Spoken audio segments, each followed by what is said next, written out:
Madam welcome madam. Thank you sir.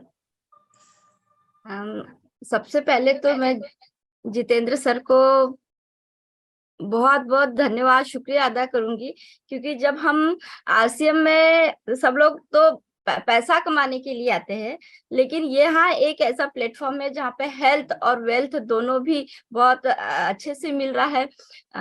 तो Jitendra sir को बहुत बहुत धन्यवाद, क्योंकि उन्होंने इतने अच्छे से इतने लॉन्ग समय से इस योगा सेशन को, इस एक्सरसाइज को चला के रखा है। ये बहुत बड़ी बात है। तो बहुत बहुत धन्यवाद सर, जितेंद्र सर आपका। और आगे बढ़ते हैं। हमारे बीच में कोर लीडर्स है, हमारे सीनियर साथी है, उन सबका धन्यवाद करती हूँ कि आज मुझे इस प्लेटफॉर्म पे बोलने का मौका मिला। अब मैं प्रोग्राम को विधिवत आगे बढ़ाऊंगी, तो मैं स्क्रीन शेयर करके ही अपनी बात रखूंगी।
स्क्रीन हो गई, आ गई मैडम, आ गई, आ रही है मतलब।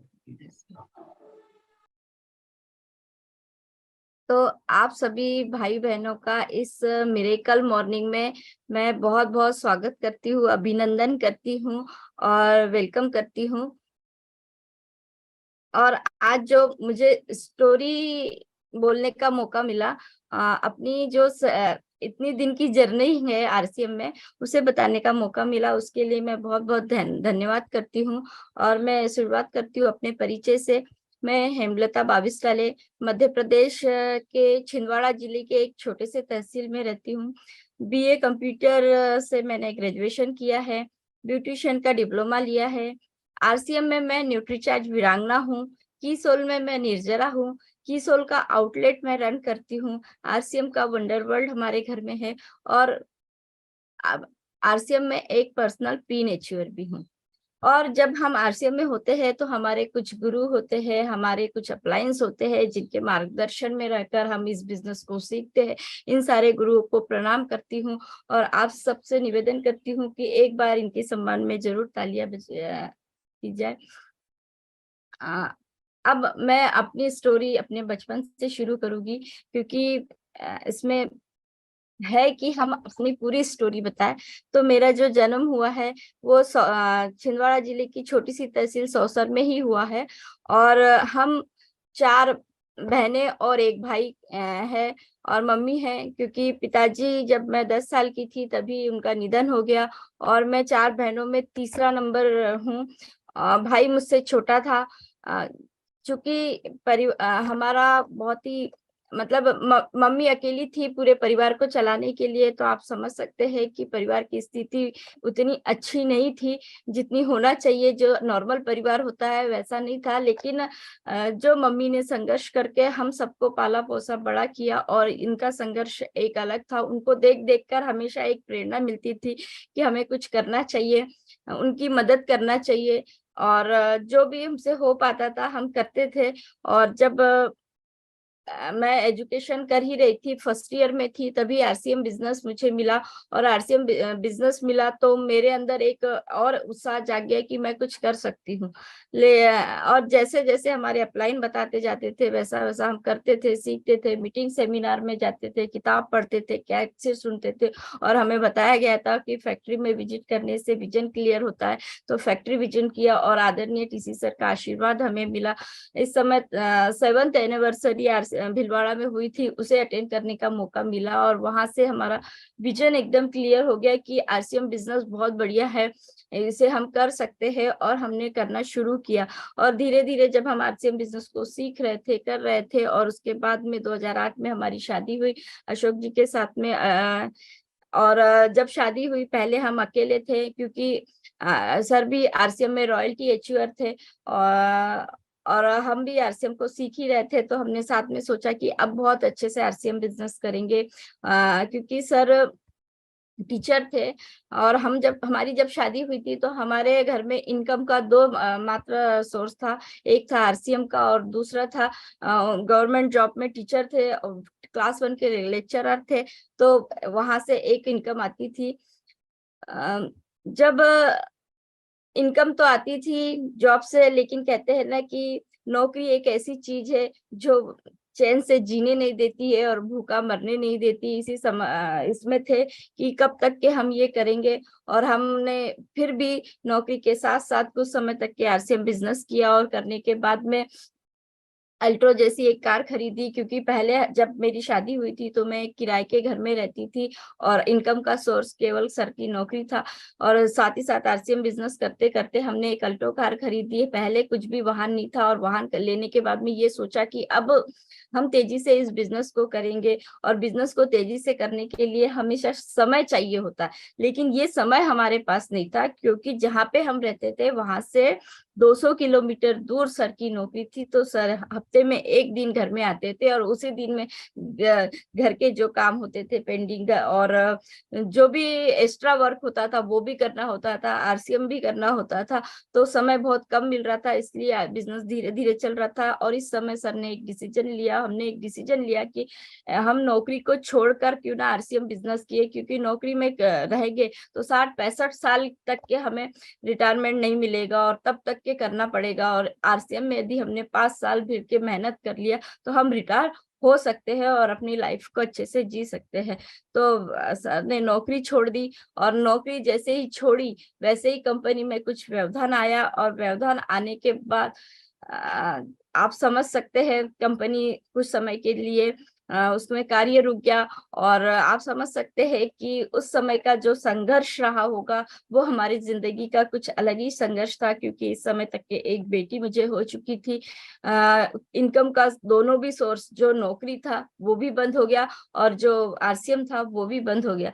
तो हमें फिर से जीरो से अपनी जिंदगी को शुरू करना पड़ा, और जब हमने फिर से अपनी जिंदगी में खड़े हुए, अपनी बिजनेस को सेट किया, तो बहुत सारे जो भी काम मिले हमने इस बीच किया, लेकिन साथ ही साथ अपना एक ट्रेडिशनल बिजनेस उसको खड़ा किया। उस समय रिचार्ज का बहुत ज्यादा फ्लो रहता था, रिचार्ज मोबाइल का बहुत ज्यादा प्रचलन था, तो हमने एक मल्टी लेवल की कंपनी तैयार की, और उसमें ऑल इंडिया लेवल पर रिचार्ज को सप्लाई करने लगे। बहुत बढ़िया से हमारा ये बिजनेस चल पड़ा था, और जिसके कारण हमने इनकम ली, और एक खूबसूरत सा, पहले किराए के मकान में रहते थे, एक सपना होता है हर महिला का, उसका एक खुद का घर हो, तो 3000 स्क्वायर फीट का हमारा घर तैयार हुआ।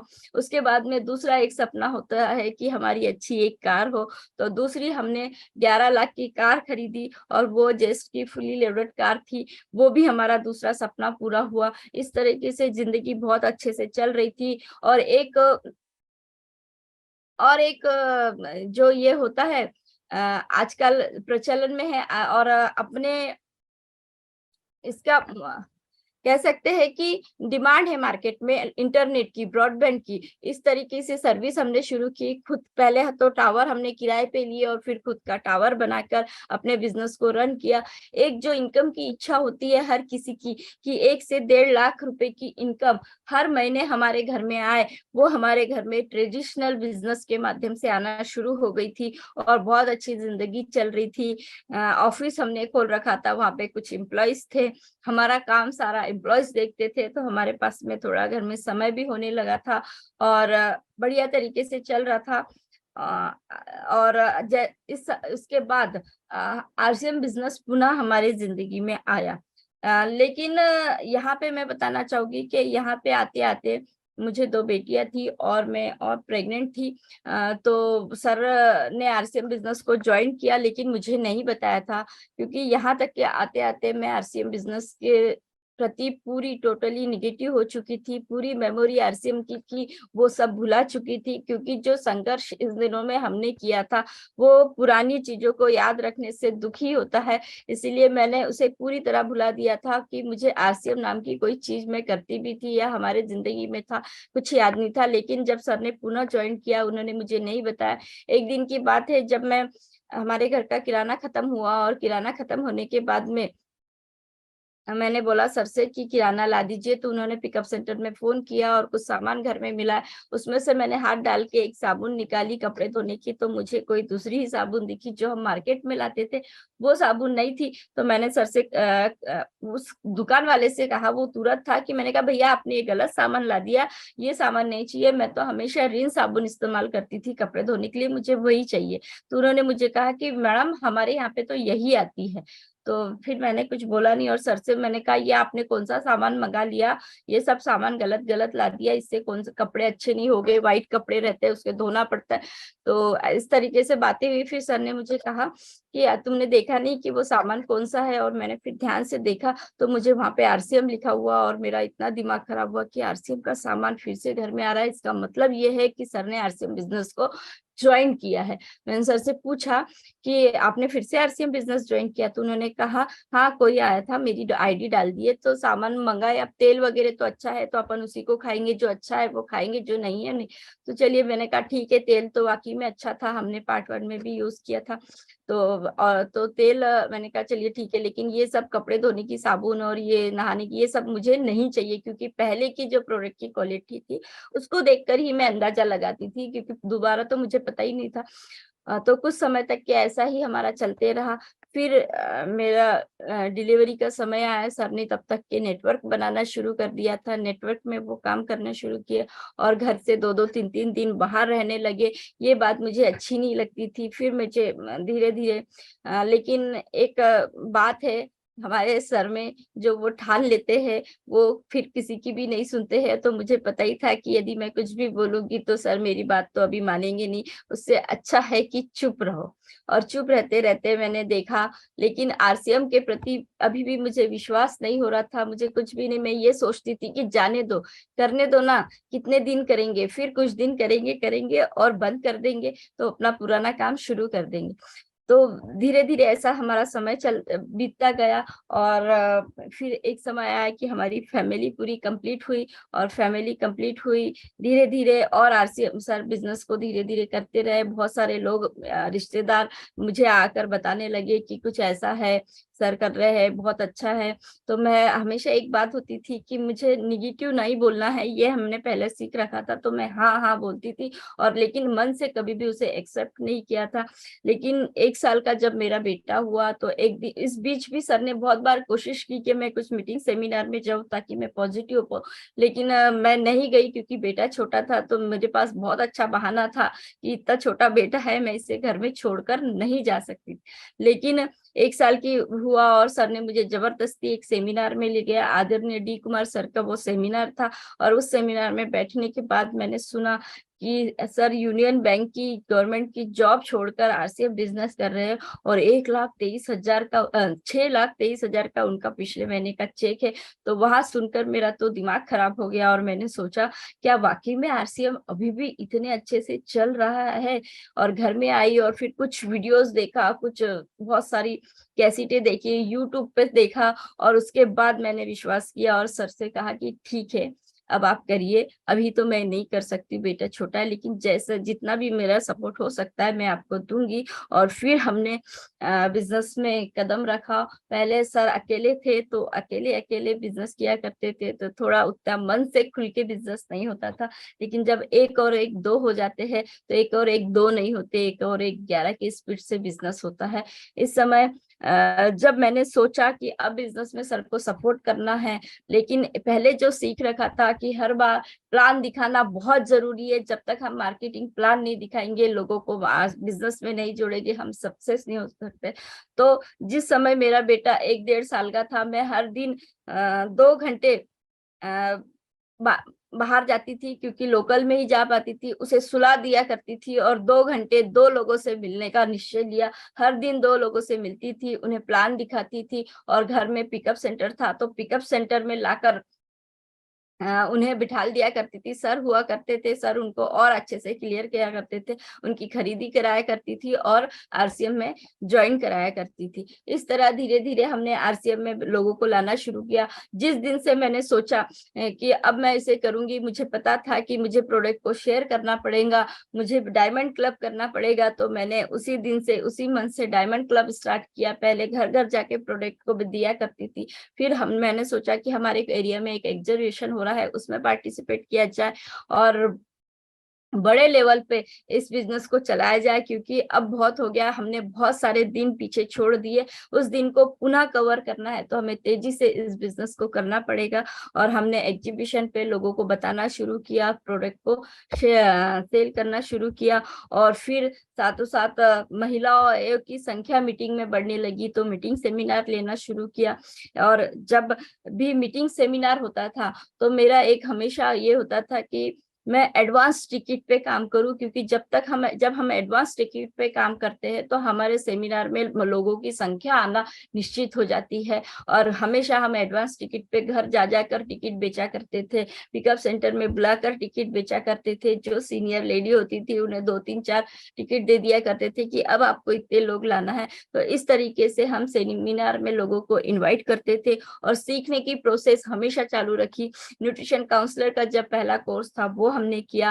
डायमंड क्लब हम हमेशा करते थे, तो डायमंड क्लब हम करते थे। पीक्यूसी का ट्रेनिंग हुआ तो हमने उसे भी ट्रेनिंग लिया, और कीसोल्स के जो भी ऑफर आते थे उसको हम करते थे। और जब दूसरा न्यूट्रिशन काउंसलर का कोर्स आया, जिस दिन इस कोर्स को लॉन्च किया उसी दिन, पहले दिन ही हमने इस कोर्स को ज्वाइन किया और सीखते रहे। और सीखते सीखते जब हम आगे बढ़े और सर का मदद करते रहे, तो 9 जनवरी 1921 को सर का जो सेलिब्रेशन था वो टेक्निकल का था। वहां पे हमें बहुत ऐसा लगा कि वाकई में हमारे जिंदगी में पैसों की तो कमी दूर हो गई थी, लेकिन जो एक मान सम्मान, जो एक इज्जत की होती है, वो हमें आरसीएम में आकर मिलेगा। और इस समय आते आते तक मैंने एक डिसीजन लिया कि अब मैं अपनी आईडी पे काम करूंगी। अब सर का टेक्निकल भी हो चुका है, अब सर अपनी दूसरी लेग अपना बिजनेस खुद देखे, क्योंकि एक लेग में जब मैं थी तो वहां तो बिजनेस होएगा ही होगा, लेकिन मैंने फिर अपना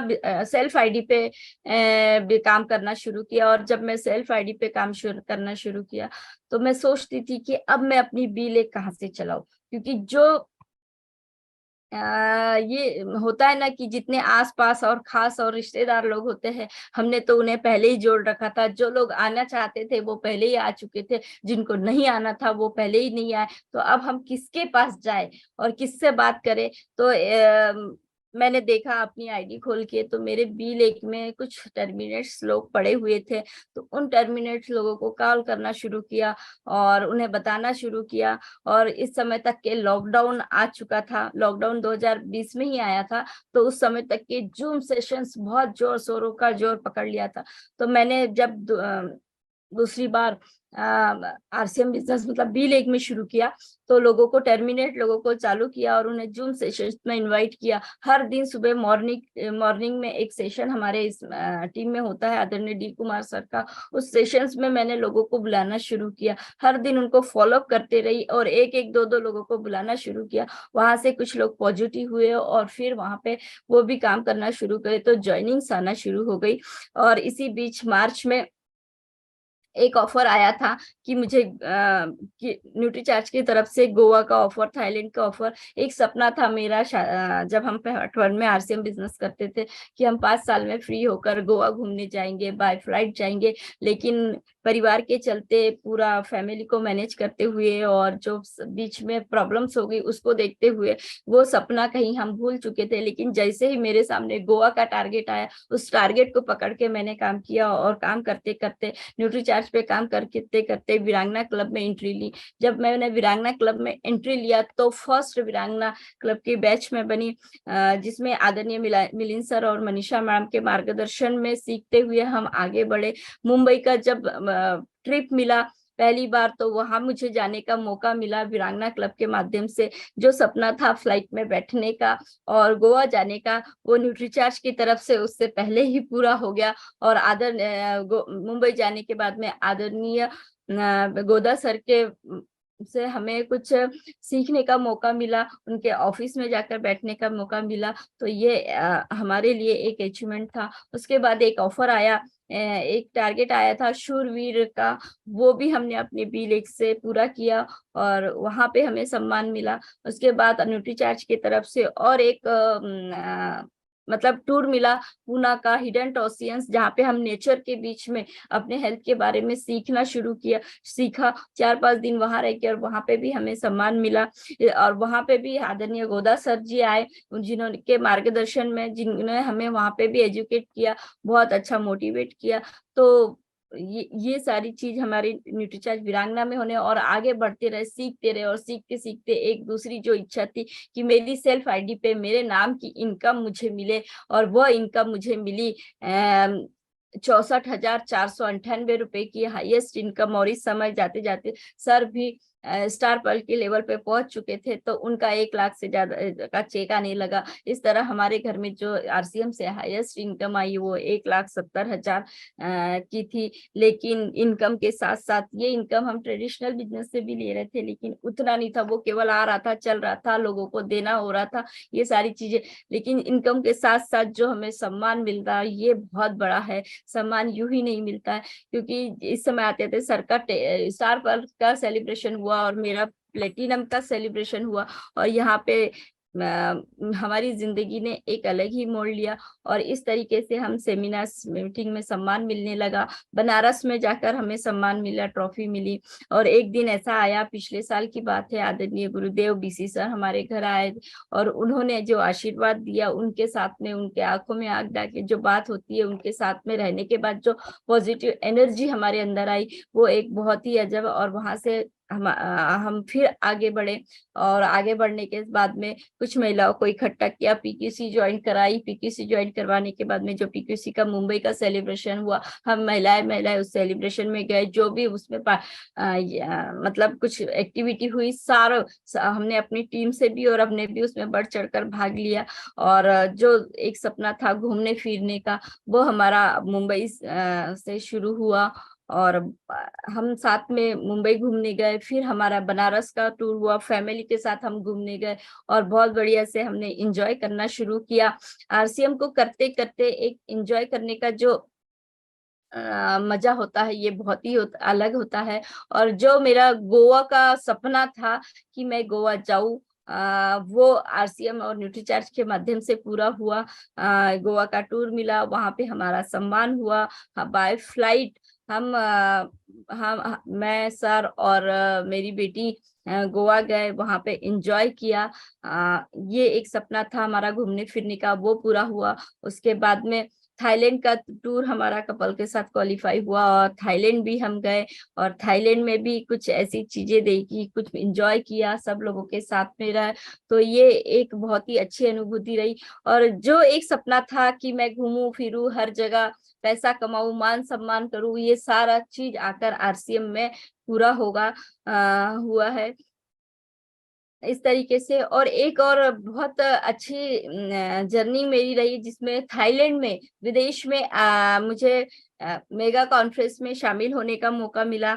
इस समय एक बहुत ही प्राउड मोमेंट था कि RCM का प्राण गीत विदेश में की धरती पे बजा, भारत का राष्ट्रगीत विदेश की धरती पे बजा। तो ये बहुत ही अच्छा प्राउड समय हमारे लिए रहा। और इसके साथ ही साथ मुझे थाईलैंड में कुछ समय के लिए स्टेज पे बोलने का मौका मिला, ये भी एक मेरा अचीवमेंट ही होगा। और इसके साथ मुझे वीरांगना इंजीनियर के नाम से सम्मानित करने लगे, और इस तरीके से मेरी जर्नी रही है। और थाईलैंड में हमने खूब मजा किया, हर जगह घूमे फिरे, क्रूज पे था। तो इस तरीके से जो सपने थे पहले कहीं ना कहीं दबे हुए थे, वो RCM में आने के बाद मेरे पूरे हुए। और अभी जो इनॉग्रेशन प्रोग्राम था, आदरणीय TC सर ने के हाथों से हमें बेस्ट परफॉर्मेंस का अवार्ड मिला, उनके हाथों से ट्रॉफी मिली। तो ये एक हमारे लिए बहुत ज्यादा प्राउड मोमेंट है, क्योंकि टीसी सर के हाथों से सम्मानित होना ये भी एक अपने अपने एक अलग है। और अभी हाल ही में हम चंडीगढ़ गए थे। चंडीगढ़ में कुछ समय था तो हम मनसा देवी के मंदिर, झील पे, रोज गार्डन, वहाँ का जो भी देखने लायक स्थल है, हम सारी जगह घूमे फिरे, मजा किया। और उसके बाद में आदरणीय बीसी सर के माध्यम से, उनके आदरणीय बीसी सर के आशीर्वाद से हमने उस प्रोग्राम में गए थे। और उस प्रोग्राम में जाने के बाद में हमें पिल्लर अवार्ड से सम्मानित किया गया। और जो हमारी सेलिब्रिटी है बबीता फोगाट मैडम, जो कुश्ती में गोल्ड मेडलिस्ट है, इनके हाथों से सम्मानित होने का मौका मिला। इनकी पूरी जिंदगी के ऊपर एक फिल्म बनाई गई है दंगल, उन लेडी के साथ में मिलने का मौका मिला, उनसे सम्मानित होने का मौका मिला। तो यह हमारी जिंदगी का अचीवमेंट था। और इस तरीके से हम गामा ओरिजिनल के फैक्ट्री में विजिट किए। जब हम गामा ओरिजिनल के फैक्ट्री विजिट किए, वहां गए, तो गामा ओरिजिनल और हेल्थ गार्ड का देखकर उनके प्रति विश्वास बढ़ा। इस तरीके से मेरे जो सपने थे कि मैं खुद की इनकम लूं, खुद का नाम करूं, पूरे हिंदुस्तान में मेरा नाम हो, घूमने फिरने का मौका मुझे मिले, मान सम्मान मुझे मिले, ये सारे सपने मेरे आरसीएम में पूरे हुए। और अभी तो शुरुआत है, आगे और बहुत सारी चीजें बाकी है। और जो इतना अचीवमेंट, जो मेरी जर्नी रही, इसमें जो मुझे सपोर्ट मिला, ये मेरी पूरी फैमिली का है। मेरे हस्बैंड का सपोर्ट मुझे हमेशा रहता है। साथ ही साथ मेरे बच्चे जो छोटे छोटे हैं, उनका सपोर्ट हमेशा मेरे साथ होता है। उनको देखने के लिए पहले तो मेरी सासू माँ थी, लेकिन बीच में मेरी सासू माँ का निधन हो गया, उस जिसके कारण बच्चों को देखने के लिए कोई नहीं था। तो अभी जब भी मैं बाहर जाती हूँ तो मैं मम्मी को बुला लेती हूँ, तो वो भी एक मेरा सपोर्ट सिस्टम है। इन सबको मैं थैंक यू कहती हूँ कि इन लोगों के कारण मेरी जिंदगी आगे बढ़ पाई।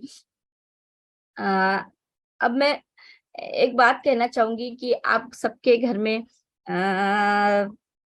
महिलाएं हैं, पुरुष है, सब लोगों को ये बात समझनी चाहिए कि ये देखिए, ये एक ऐसा प्लेटफॉर्म है जहाँ पे हमारी स्थिति चेंज हो सकती है।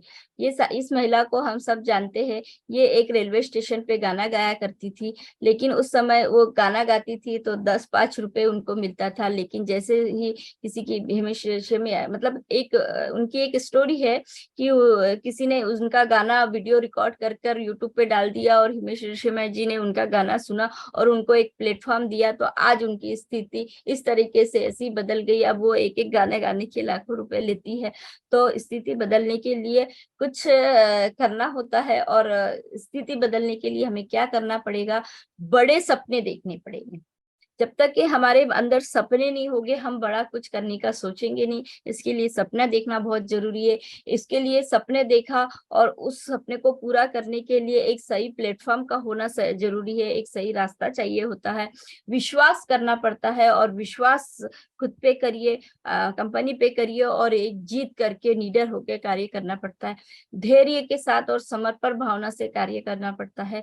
कार्य योजना बनाकर कार्य करना पड़ता है, और लगातार प्रयास करके कार्य करना पड़ता है। इन पूरी जर्नी में हमारे पास बहुत सारे चैलेंजेस आए। चैलेंजेस क्योंकि संघर्ष तो होता है, चैलेंजेस भी होती है, कि हम सब जानते हैं कि कुछ किए बिना ही जय जयकार नहीं होती है, और कोशिश करने वालों की कभी हार नहीं होती है। इसलिए जो चैलेंजेस है, यदि हम कुछ ना करें तो भी हमारी जिंदगी में बहुत सारे चैलेंजेस होते हैं। इसलिए हमेशा चैलेंज को एक्सेप्ट कर कर आगे बढ़े, और उस मुकाम को हासिल करें जिसको हम हासिल करना चाहते हैं। अब मैं महिला शक्ति को रिप्रेजेंट करना चाहूंगी, क्योंकि महिला शक्ति, महिलाओं में बहुत शक्ति होती है, वो अपनी शक्ति को पहचान नहीं पाती। वो एक समय में बहुत सारे काम करती है, अपने परिवार के लिए जीती, अपने लिए जीती, अपने लिए कम जीती, अपने परिवार के लिए, अपने बच्चों के लिए, अपने पति के लिए, अपने घर सबके लिए, लेकिन खुद के बारे में वो भूल जाती है। तो मैं सारी महिला, सारी नारी शक्ति से एक निवेदन करूंगी कि आरसीएम हम हमारी ऐसा एक प्लेटफॉर्म है जो हमारा स्थिति बदलने के लिए, हमारी पूरी काया बदलने के लिए बहुत सही रास्ता है। इसमें हमें अपना थोड़ा सा समय देना पड़ेगा, और ये थोड़ा सा समय हम दोपहर में दे सकती है, जिस समय सारी महिलाएं खाली होती है, अपने घर का सारा काम कर लिया। क्योंकि सुबह के मॉर्निंग सेशन में चैलेंज होता है, ठीक है, लेकिन दोपहर में जब हमारा 1 बजे का प्रोग्राम होता है, आदरणीय बीसी सर ने इस प्रोग्राम को स्टार्ट किया है महिला सशक्तिकरण के लिए, उसमें आइए और अपनी टीम से लाइए। हर भाई को, हर पुरुष से मैं एक ही निवेदन करूंगी कि अपने घर की महिलाओं को इस प्रोग्राम में बिठा लिए, अपने टीम की महिलाओं को इस प्रोग्राम में बिठा लिए और उनकी जिंदगी बदलने का माध्यम बनिए। क्योंकि ये प्रोग्राम कहीं बाहर जाकर नहीं करना होता है, हमारे घर बैठे बैठे अपने मोबाइल पे, अपने लैपटॉप पे किया जा सकता है। और एक हिंदुस्तान में अपनी पहचान बनाने का हमें यहाँ से अपना मौका मिलता है। और जो ड्रीम प्रोजेक्ट आदरणीय बीसी सर ने देखा है कि हिंदुस्तान के सबसे बड़े ऑडिटोरियम में महिलाएं बैठी हो, महिलाएं इस प्रोग्राम का संचालन करें, महिलाओं की अचीवमेंट वहां पे आए, और जिस तरीके से यहाँ पे आज पूरे पुरुष दिख रहे हैं उस तरीके से पूरी महिलाएं हो, तो यह सपना यदि पूरा हो सकता है तो वो दोपहर के 1 बजे के सेशन में, और इस साल 2020 में हमारा मिशन है कि इस सपना को हम पूरा कर पाए। एक बात मैं कहूंगी, मैं भी छू सकती हूँ आकाश, मौके की है मुझे तलाश। हम सब छू सकते हैं आकाश, मौके की है हमें तलाश। एक बात, सबको यदि ऐसा लगता है कि हम नहीं कर सकते हैं, तो ये एक वीडियो है, 1 मिनट का वीडियो है, आप इसे जरूर देखिए, ध्यान से देखिए, तब हमें समझ में आएंगे कि हम क्यों। Your belief system is right. आप जानते हैं उस लड़की को, अरुणिमा सिन्हा, यूपी के गांव से आई थी, ट्रेन की पटरी के नीचे उसको चेन छीनने के लिए कुछ लोगों ने धक्का दे दिया, दोनों पांव ट्रेन के नीचे आ गए, कट गई, सारी रात वहीं पड़ी रही, कोई बचाने नहीं आया। 49 ट्रेन सारी रात में गुजर गई वहां से, एक ट्रेन इधर, एक ट्रेन इधर, एक ट्रेन इधर, एक ट्रेन इधर, बीच में पड़ी रही पटरियों में, जंगल के बीच में, कोई नहीं था। कीड़े चाट रहे थे उसके पांव को कटे हुए, चूहे खा रहे थे उसकी स्किन और हड्डियों को, कोई नहीं आया। सुबह हुई, दिल्ली अस्पताल में लेके आ गया उसको, और वहां पे आने के बाद जब उसको पता चला मल्टीपल फ्रैक्चर उसकी पीठ में आ गए, पांव खत्म हो चुका है, सारी जिंदगी के लिए अपाहिज हो गई है, प्रोस्ट्रेटेड लेग्स के साथ उसको चलना पड़ेगा। वहां बैठ के क्या बोली, अगर भगवान तूने मुझे बचाया तो जरूर इतिहास रचने के लिए, अब तो मैं एवरेस्ट क्लाइम करूंगी, अब मैं एवरेस्ट क्लाइंबर बनूंगी। बछेंद्रिय पाल के पास गई, बछेंद्रिय पाल ने क्या कहा, तूने ऐसी अवस्था में एवरेस्ट क्लाइम करने के लिए सोच लिया, तू तो एवरेस्ट क्लाइम कर चुकी है, अब तो दुनिया को तारीख पता लगना बाकी रह गया है। और जानते हैं, एक एक करके न केवल उसने माउंट एवरेस्ट बल्कि 7 पीक दुनिया की पार कर ली। आज एनडीए गवर्नमेंट में उसको पद्मश्री अवार्ड मिला है। साहब, आदमी विकलांग शरीर से नहीं होता है, मन से होता है। अगर मन से विकलांग हो गया तो हमेशा के लिए विकलांग हो गया। तो सोच के देखिए, क्या हम इनसे गए बीते हैं। इनका इतना बड़ा हादसा होने के बाद में ये दिमाग से अपने आप को विकलांग नहीं समझ पाई और अपने आप को मजबूत रखा और एवरेस्ट फतेह किया, तो क्या हम नहीं कर सकते हैं? हम सब कर सकते हैं और अपनी जिंदगी को आगे बढ़ा सकते हैं। अंत में मैं बस इतना ही कहना चाहूंगी, मन के हारे हार है, मन के जीते जीत। मन के हारे हार है, मन के जीते जीत। मान लिया तो हार है और ठान लिया तो जीत। Thank you so much. जय